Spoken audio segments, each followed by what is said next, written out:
Praise the Lord. ஒரே ஒரு வசனத்தை கூட காண்பித்து கொடுக்கிறேன். 1 பேதுரு 4வது அதிகாரம் 8வது வசனம். எல்லாவற்றிற்கும் மேலாக ஒருவரில் ஒருவர் ஊக்கமாக அன்புள்ளவர்களாயிருங்கள், அன்பு திரளான பாவங்களை மூடும். இன்னைக்கு ஆண்டவர் நம்மளை பார்த்து சொல்றாருங்க, மகனே மகளே நீங்க லவ் பண்ணுங்கன்ட்டு. யாரை லவ் பண்ணோம் அப்படின்னா, உங்க எனிமிஸை நீங்க லவ் பண்ணணும். உங்களுக்கு யாரெல்லாம் பிடிக்கலன்னு நீங்க நினைக்கிறீங்களோ அவங்கள நீங்க நேசிக்கிற பிள்ளையா மாறணும்னு சொல்லி ஏசப்பா இன்னைக்கு நம்மள பார்த்தாங்க சொல்றாரு. இந்த வசனத்துல சொல்லப்பட்டிருக்கு, அன்பு திரளான பாவங்களை மூடுமாமா. அதுக்கு எக்ஸாம்பிள் ஆண்டவர் ஆகிய இயேசு கிறிஸ்து தான்.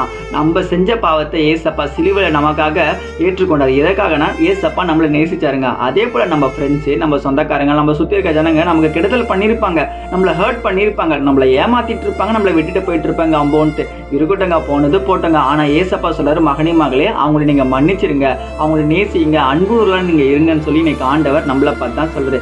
ஏசப்பாவுடைய பிள்ளைகளாக நம்ம எல்லாரும் நேசிக்கிற பிள்ளையா மாறும்போது நமக்கு அந்த அன்பு திரும்ப கிடைக்குமா நமக்கு தெரியாதுங்க. மனுஷங்க நம்மளை ஏமாத்துவாங்க, இருந்தாலும் கூட ஏசப்பா அதுக்கு டபுள் மடங்கு நமக்கு அன்பு செலுத்தி நம்ம வாழ்க்கையில் இன்னும் ரெட்டிப்பான நன்மையான காரியங்களை நமக்கு காண செய்வாருங்க. நீங்கள் இழந்த காரியத்தை நிச்சயமாக பெற்றுக்கொள்வீங்க. உங்களை யார் என்ன வேணால் விட்டுட்டு போட்டோம், யார் வேணா உங்களை ஏமாத்திட்டு போட்டோம், ஏசப்பா உங்களை நேசிக்கிறாரு, உங்களுக்காக எப்பவுமே இருப்பாருங்க. விசுவாசிக்கிறீங்கன்னா ஆமீன் போட்டுக்கோங்க. இதே போல வசனங்களுக்கு ஃபாலோ பண்ணிக்கோங்க. God bless you. ஆமென்.